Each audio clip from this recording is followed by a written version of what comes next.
Assalamualaikum warahmatullahi wabarakatuh. Saya di sini akan mempresentasikan hasil praktikum dari getaran, gelombang, dan bunyi.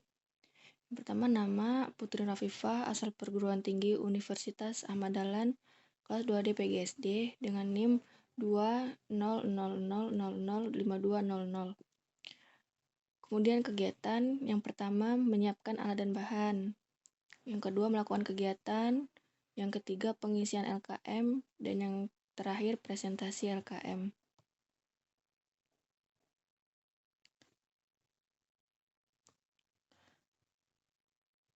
Untuk hasil pengamatan kegiatan 1, dengan panjang tali 10 cm, 15 cm, dan 20 cm.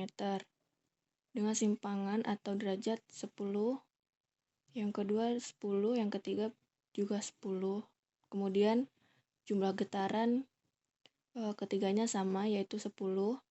Dengan waktu yang 10 cm 7 sekon, yang 15 cm 7,97 sekon, yang 20 cm dengan waktu 9 sekon.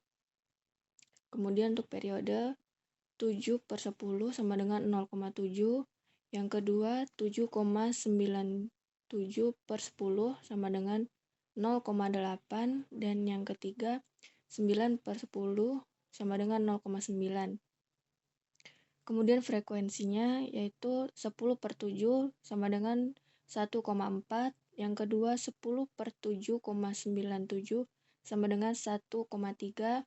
Dan yang ketiga 10/9 sama dengan 1,1.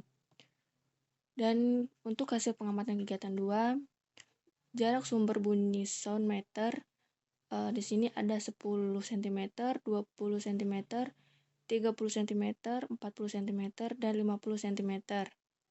Untuk taraf intensitas atau TI dalam desibel ada yang pertama 57,5, yang kedua 56,4, yang ketiga 54,9, yang keempat 52,8, dan yang terakhir 50,0.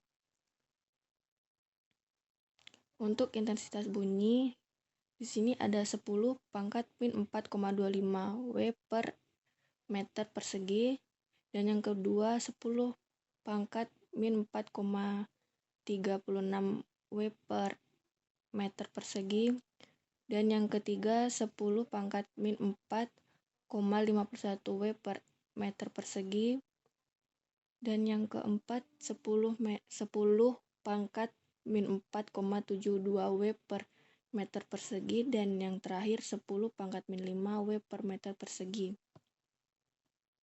Untuk yang diskusi, yang pertama, berdasarkan hasil pengamatan kegiatan 1, buatlah grafik hubungan antara panjang tali dengan periode dan frekuensi dalam satu grafik.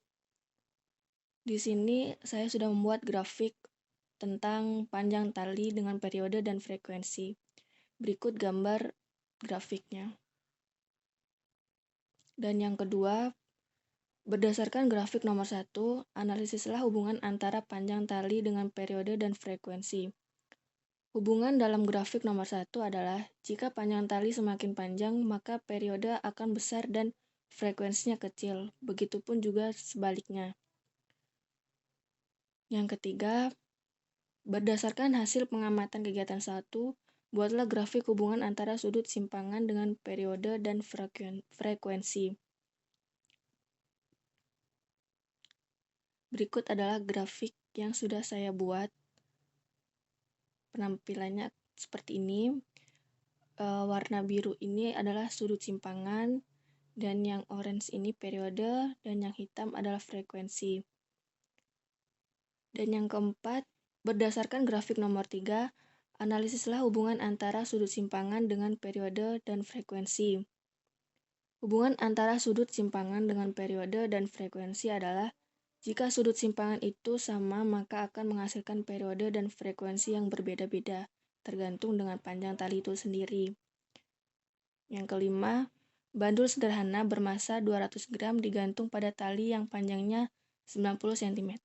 Jika gaya gravitasi bumi adalah 10 meter per sekon kuadrat, maka tentukan frekuensi dan periode bandul tersebut. Ditanya frekuensi dan periode. Berikut adalah cara untuk mencari frekuensi dan periode. Hasilnya untuk yang periode adalah 0,6 pi per sekon dan yang frekuensinya adalah 1,66 pi hertz. Dan yang keenam, berdasarkan hasil pengamatan kegiatan 2, buatlah grafik hubungan antara jarak sumber bunyi dengan intensitas bunyi. Ini adalah grafik yang hubungan antara jarak sumber bunyi dan intensitas bunyi. Yang ketujuh, berdasarkan grafik nomor 5, analisislah hubungan antara jarak sumber bunyi dengan intensitas bunyi. Semakin dekat jarak sumber bunyi, maka intensitas bunyinya pasti akan terdengar sangat jelas atau besar. Begitu juga dengan sebaliknya, semakin panjang atau semakin jauh sumber bunyi, maka intensitas bunyi yang terdengar akan semakin lemah atau terdengar samar.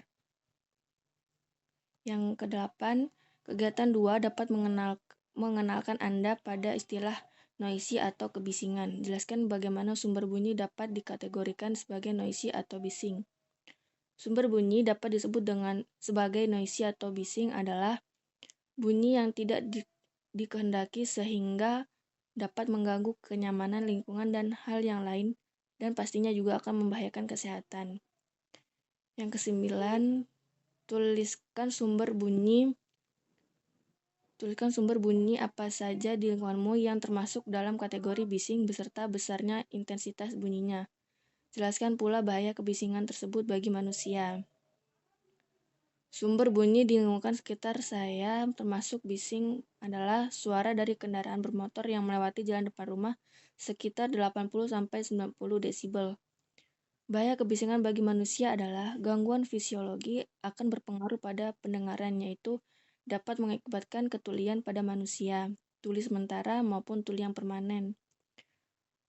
Kemudian, kesehatan yang terjadi pada kebisingan dapat membuat hormon dan syaraf tanggapan aktif sehingga menimbulkan tekanan darah dan denyut jantung serta meningkatkan resiko penyakit stroke maupun penyakit serangan jantung. Yang ke-10, menjahit yang sedang bekerja memiliki intensitas bunyi sebesar 2 dikali 10 pangkat min 9 watt per meter persegi. Jika intensitas ambang batasnya adalah 10 pangkat min 12 watt per meter persegi, sedangkan dalam UKM tersebut terdapat 15 mesin jahit, maka tentukan besarnya taraf intensitas bunyi jika seluruh mesin jahit bekerja secara bersama-sama. Berikut cara untuk menemukan hasil dari taraf intensitas bunyi mesin jahit T atau TI.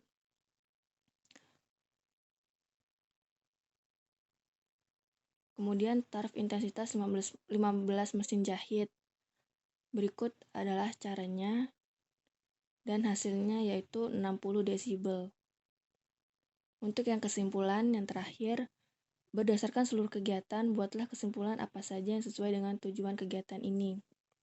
Dari kegiatan ini, kita dapat menyimpulkan bahwa panjang pada tali mempengaruhi periode dan frekuensinya. Semakin panjang tali, maka periodenya besar dan frekuensinya kecil. Begitupun dengan sebaliknya.